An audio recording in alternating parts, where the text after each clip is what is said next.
Hey, what's going on? It's the fabulous one here from Double F&G Sports post-workout. I gotta excuse the beard and the shades and the lid. It is a typical Saturday morning in April. 35 degrees. Freaking meteorologist.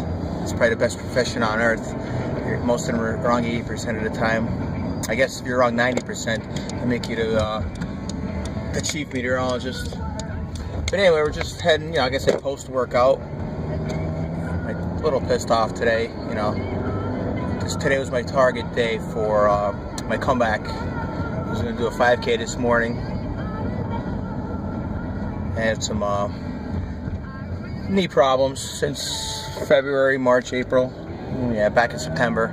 Multiple procedures, freaking back injury. Banged up my foot last week, and now here we are. Pissed off, had to go to the gym, sweat it out, but we'll be back.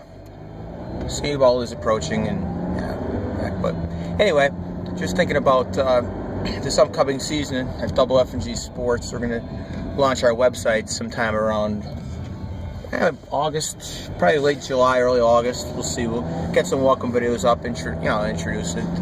Do some Twitter things, Facebook probably. We have a YouTube channel we're planning on. That's why this video is probably going to be up. Just our random thoughts, rolling through the valley here.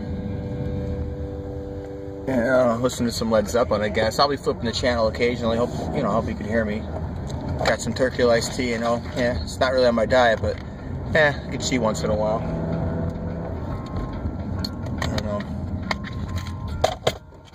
What do you got here? A little protein bar.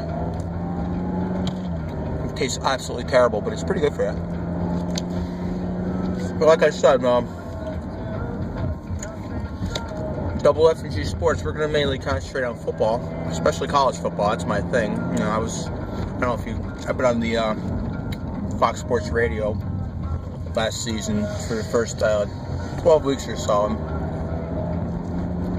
Picking mainly college, and we had like a 15 to 20 minute segment. We did pretty well, so got the idea for this. We got good ratings, a lot of followers. My freaking cell phones ringing off the hook on Saturday morning for all these degenerate gamblers looking for a winner.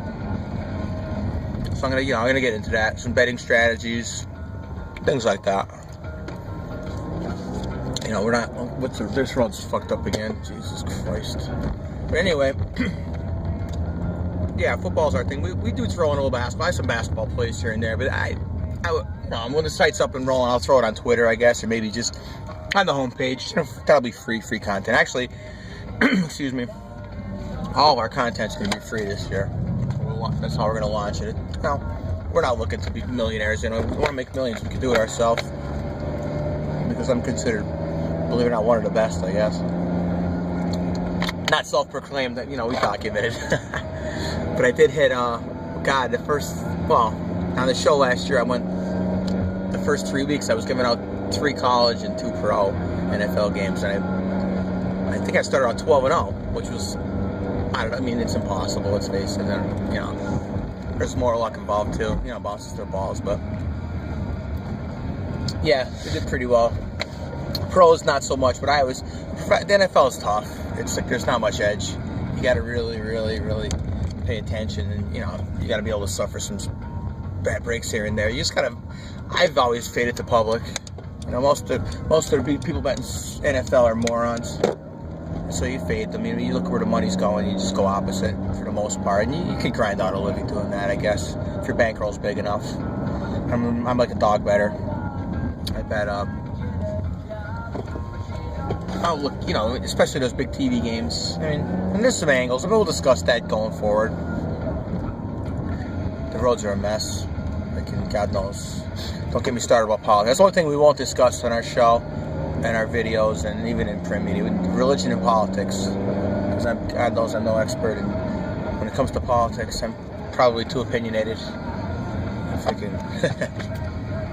I will say this, though. These local politicians, God bless them. They're working on these $1 million budgets, and the majority of them barely have a high school education and probably can't even balance their own checkbooks. where they're going to work on, they're going to tell you what's right for you with the money that the state and federal government gives them.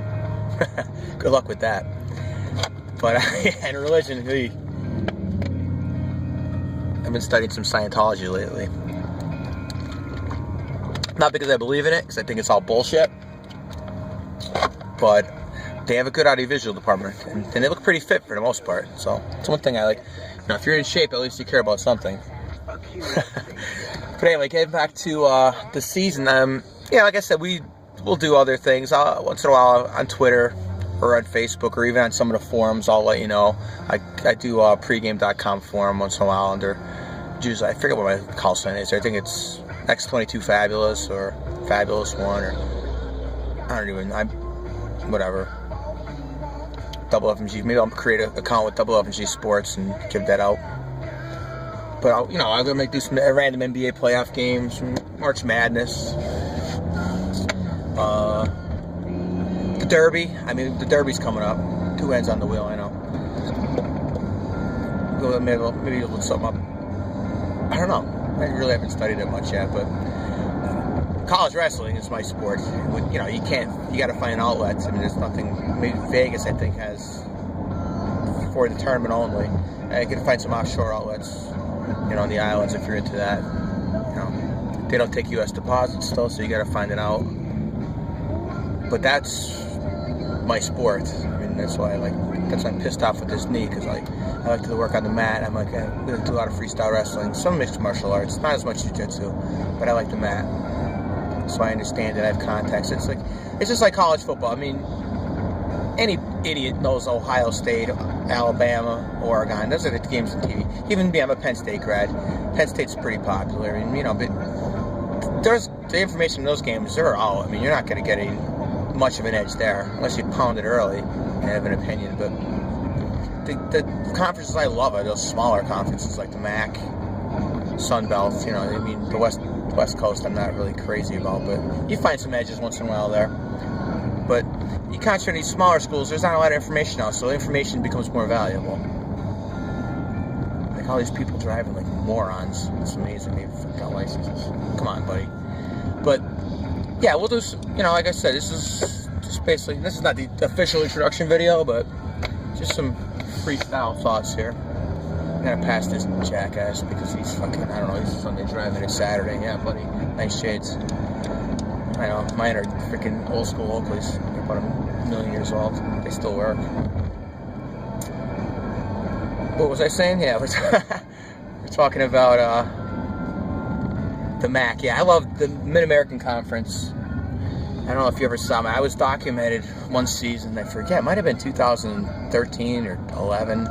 One of those years. I couldn't miss in the MAC. I was the king of the MAC, gambling-wise. I must have been, I want to say at one point 80%, which is, like I said, anybody tells you they're winning every game is crazy. You want to grind the best of the best that I've known in the world, guys with all the information, at their fingertips, and they do it for a living. 60% would be obscene. 58, 57%, something like that, around that would be like unreal season for them, because they're betting huge limits too, and they have a big bankroll, and when you at those rates, God, you kill it. But no one's making 80%. That's crazy. Like I always tell people, football, any kind of gambling is when you bet with the bookie offshore or Vegas or whatever, your local moron, it's 50-50. You're talking, it's a coin flip bet. The only thing you paid at 11 to 10, that 4.45% or 5.4, I'm sorry, fig. So you got to, it's a grind. You bet more games, like playing poker. You're in the more hands you're in, the more chance you have to lose. Let's face it. And a lot of times, I don't care how much all the information you have. You can get injuries in the middle of the game. You can get a thunderstorm. You can get whatever.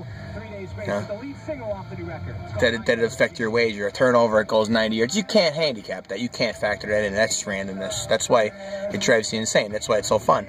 There's an element of randomness that you can't account for, but that randomness is okay. Speak more on that. Randomness is what allows for streaks on both sides. You could have winning streaks because the ball's rolling your way a few times. It's like flipping a coin. Like I always tell people, flip the coin. 100 times, it's not going to come up 50-50 heads, tails, or land on that side one time. And if you 1,000 times, it'll be closer to the mean.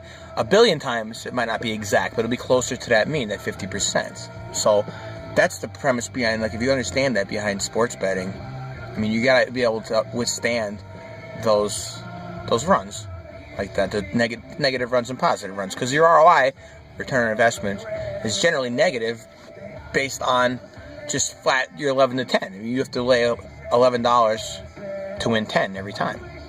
So, that's, that advantage, like we said, that 4.5% advantage for the house is what you have to beat long term. And you do that by, by knowledge, by discipline, by not, trying to double, triple up and things like that. I mean, I've always talked to people about these young, aspiring gamblers coming to me at the gym or out, and they just know me from knowing me or know my reputation or whatever. And they'll ask me, they'll be all charged up and say, okay, I got X amount of dollars saved up. I can't wait for football season. And invariably, I'll say, well, all right, give me an example. How much do you have? What's your bankroll? $1,000. Oh, that's pretty good. You saved up $1,000. That's disposable income in this economy. Excellent. You don't even work. But, all right, so what are you betting? I always say, I have to ask. I'm kind of because part of my job and my being is I like to educate and inform when I could. If it's something I know about. If it's something I don't know about, I bullshit it anyway. But, so, this I know. I'm an expert on this, in sports wagering. And they'll ask me, or they'll tell me, I'm going to bet $100, 10% of the bank run, Saturday, a game. And if you win $100, well, all right, how many games do you want to bet? 5, 6, 7. And I'm thinking, I'm letting them go. I'm not saying anything yet. And I'm thinking that's 70% of your bankroll in play, in one day, I guess. So what happens if you have a bad day, opening day?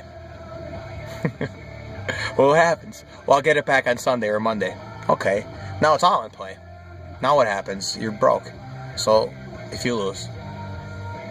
And they're like, I don't know. Well, so you saved all that money up for one weekend, basically. You should have just went on vacation. Because that's not a sound, that's a bankrupt practice. Not having any idea how to manage your money. I mean, you could have all the opinions in the world. You could have all the knowledge in the world. You need a bank. If you don't have a bankroll and any kind of discipline or money management system, in other words, I always try to tell people, I do it in units. I mean, I try to establish a unit, 1 unit equals this percentage of your bankroll. And I don't know, I'm more of a techie, a numerologist or a statist, I like statistics.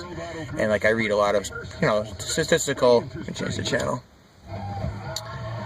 Different theories, and I subscribe to the theory of the Kelly criterion, and basically it's a breakdown of what your bankroll would be, basically, and what your wager should be, your expected return, and what it should be based on what your bankroll, and how much did you bet, I think it's something like 2.8% or something like that of your bankroll is your largest wager. I forget. I did a study, and it's used for different things. So 2% of your bankroll would be what your average wager should be. I take it. I try to say, or the most. I always say never bet more than 5%. So if you only have $100, you're betting $5 is your biggest bet. It's not a lot. So if you're gonna do this for real, you to get a bigger bankroll and save up or do something, or if or just it's supposed to be if you want to do it for fun, well, whatever.